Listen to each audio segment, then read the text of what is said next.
So hey friend, this is Shubham Kumar और आज हम बात करेंगे क्लास 11th के स्टूडेंट्स के बारे में कि वो अपने जेई के लिए कैसे प्रिपेयर कर सकते हैं। तो चलो शुरू करते हैं इसी के साथ। तो सबसे पहले हम सब्जेक्ट देख लेते हैं। अगर जो पीसीएम से ही है तो फिजिक्स, केमिस्ट्री, मैथ्स, तो वो अभी सिर्फ 11th में है। 11th अपियरिंग स्टूडेंट्स के लिए ये वीडियो है।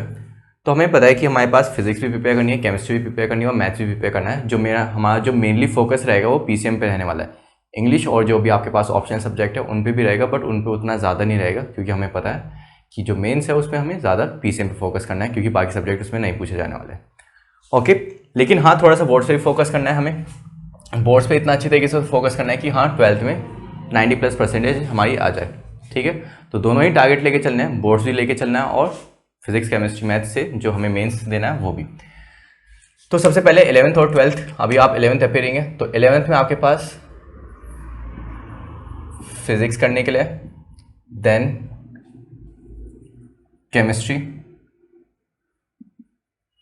और फिर आती है हमारे पास मैथ्स।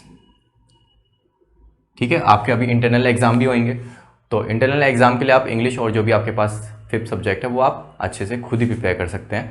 तो उसके बारे में हम डिस्कस नहीं करेंगे। मेन जो फोकस रहेगा वो पीसीएम पे रहेगा। तो फिजिक्स सबसे पहले आपको बोर्ड्स के मतलब अपने जो इंटरनल एग्जाम होंगे, बोर्ड्स तो आपके 12th में होंगे, तो इंटरनल एग्जाम के लिए भी प्रिपेयर करना है आपको और मेंस के लिए भी प्रिपरेशन अभी शुरू कर देनी है 11th से, क्योंकि 12th में इतना सफिशिएंट टाइम नहीं होगा आपके पास एक साल का, क्योंकि बोर्ड्स भी रहेंगे, 12th का सिलेबस भी प्रिपेयर करना होगा अच्छी तरीके से मेंस के लिए। दूसरा 11th का रिवाइज करने के लिए आपके पास टाइम नहीं होगा।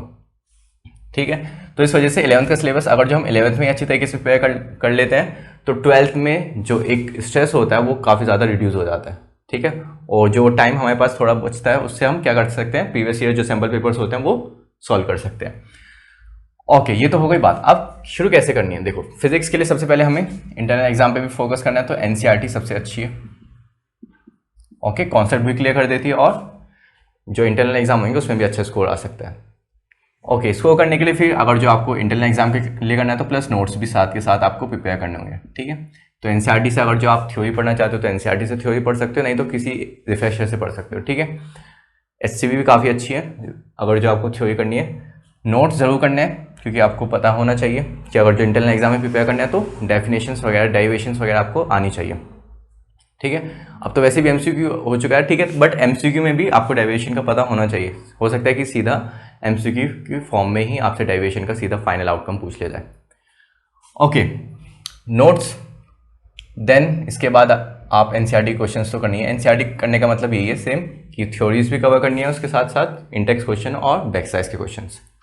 ओके, अब कंपटीशन के लिए सबसे बेस्ट एचसीवी रहती है। ठीक है, एचसीवी आपको वॉल्यूम 1 करनी है अभी, क्योंकि जो वॉल्यूम 2 रहेगी वो 12th की रहेगी, वो आपको 12th में कवर करनी होगी।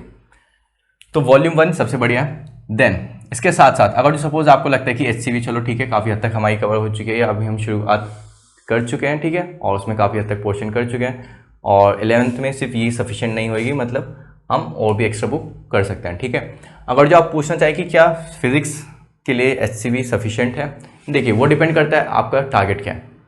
आपका 300 में से अगर जो सपोज 250 के अराउंड टारगेट है तो फिर आपको इसके साथ एक्स्ट्रा बुक भी करनी होगी। ठीक है, कौन सी कर सकते हैं, डीसी पांडे कर सकते हैं।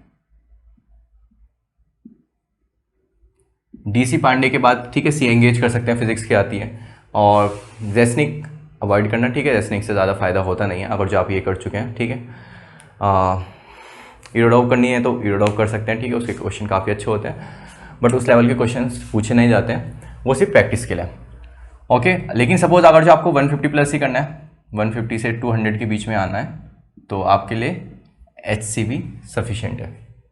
ठीक है, अगर जो 150 से 200 के बीच में आपको 300 में से स्कोर करना है, ठीक है, या अगर जैसे पर्टिकुलरली फिजिक्स की बात करें तो 100 में से अगर जो आपको 70+ स्कोर करना है तो आपके लिए एचसीवी सफिशिएंट है। ठीक है, 70+75, ठीक है, एचसीवी से आप आसानी से स्कोर कर सकते हो। ठीक है, वो डिपेंड करता है, अगर जो आपको ज़्यादा स्कोर करना है तो एचसीवी से कर सकते हो, नो डाउट, डिपेंड करता है कि आपने उसको किया कैसे है।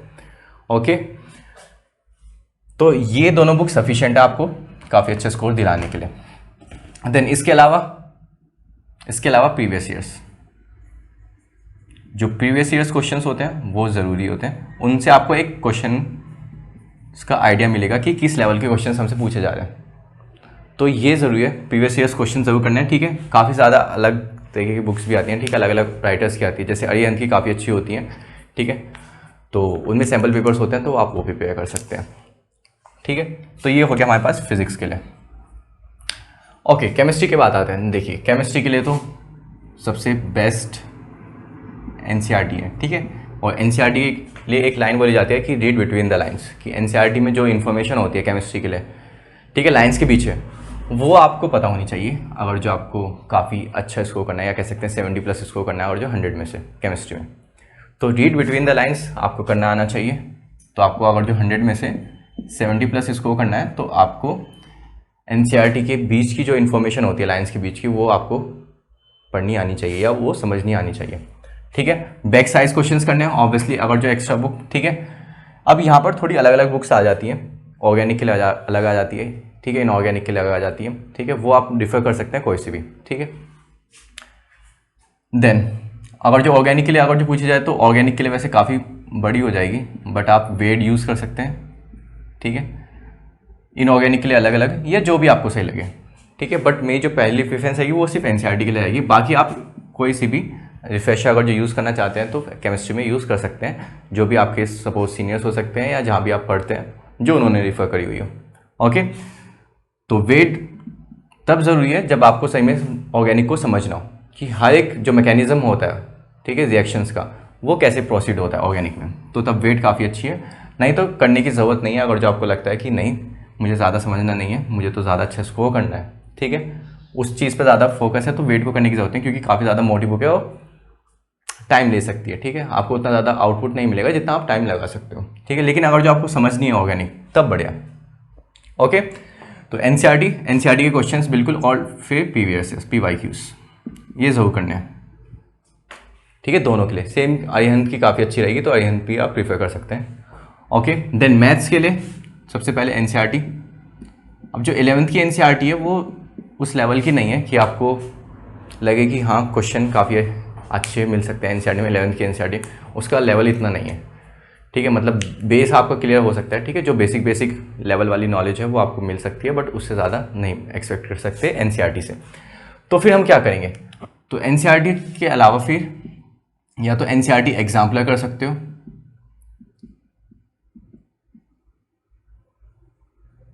ठीक है। ये किसके लिए, अभी सिर्फ इंटरनल एग्जाम्स के लिए। यहाँ पर इंटरनल एग्जाम के लिए एनसीईआरटी सफिशिएंट होगी, जो भी आपके टीचर्स नोट्स वगैरह लिखवाते हैं वो सफिशिएंट है, ठीक है। एनसीईआरटी एग्जाम्पलर तक ही आपका इंटरनल एग्जाम के लिए सफिशिएंट हो जाएगी। सपोज आपको लगता है कि एनसीईआरटी एग्जाम्पलर में एमसीक्यू ज़्यादा नहीं है, ठीक है, कमी लगती है थोड़ी सी, तो आप क्या कर सकते हैं, या तो आरडी उठा सकते हैं, आरएस उठा सकते हैं, उसके जो एमसीक्यू क्वेश्चंस होते हैं, ठीक है, बैक साइज में एमसीक्यू क्वेश्चंस होते हैं वो कर सकते हैं, ठीक है। सभी क्वेश्चंस करने की जरूरत नहीं, सिर्फ एमसीक्यू करने की जरूरत है, क्योंकि एमसीक्यू पैटर्न है इस बार का, तो वो पूछा जाएगा, ओके। देन इसके बाद जो कंपटीशन के लिए अगर जो हमें देखना है, तो कंपटीशन के लिए सबसे बेस्ट जो रहती है वो आरडी शर्मा, ध्यान से सुनना, आरडी शर्मा कंपटीशन वाली, ठीक है, वॉल्यूम 1 बोल देते हैं। अगर जो 11th के लिए आप प्रिपेयर कर रहे हो, मतलब 11th में प्रिपेयर कर रहे हो, जो चैप्टर्स 11th के हैं, तो वॉल्यूम 1 बोलते हैं, ठीक है। दूसरा ये कंपटीशन वाली अलग से आती है, दो आरडी शर्मा आती है 11th में, एक तो सीबीएसई के पॉइंट ऑफ व्यू से आती है, एक कॉम्पिटिशन के पॉइंट ऑफ व्यू से, तो आपको कॉम्पिटिशन वाली लेनी है, ओके।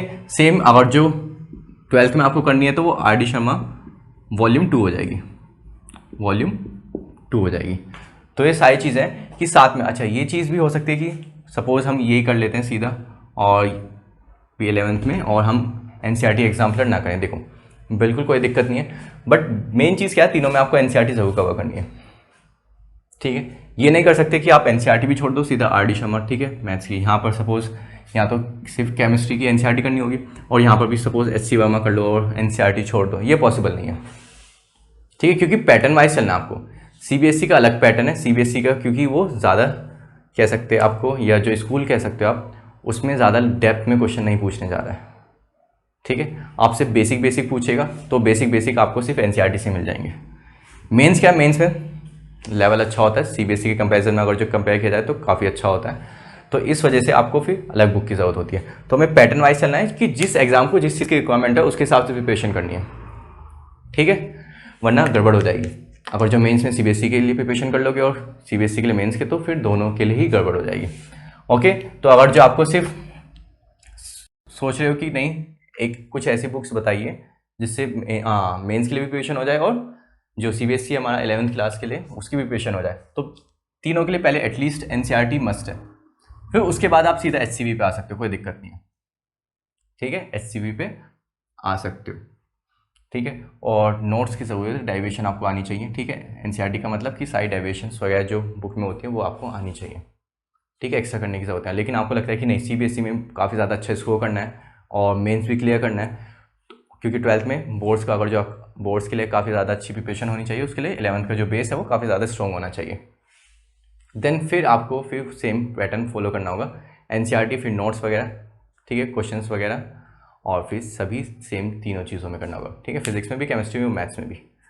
ओके, तो आई होप ये चीज़ें क्लियर है। और डेली बेसिस पे टाइम, अच्छा टाइम का एक और बात कर लेते हैं कि कितना टाइम देने की ज़रूरत है कि ये हमारी सपोज एचसीवी हो जाए और हमारे एनसीईआरटी काफ़ी अच्छे से कवर हो जाए और यहाँ पर आर.डी. शर्मा वॉल्यूम 1 जो हमारी 11th में है वो कवर हो जाएगी। देखिए जो भी आपका स्कूल का टाइम होता है, ठीक है, मतलब जितना भी आप अपना सीबीएसई को दे रहे होते हो और स्कूल में जा रहा होता है, उससे अलावा ट्राई करना कि एटलीस्ट 4 आवर्स आप निकाल सको।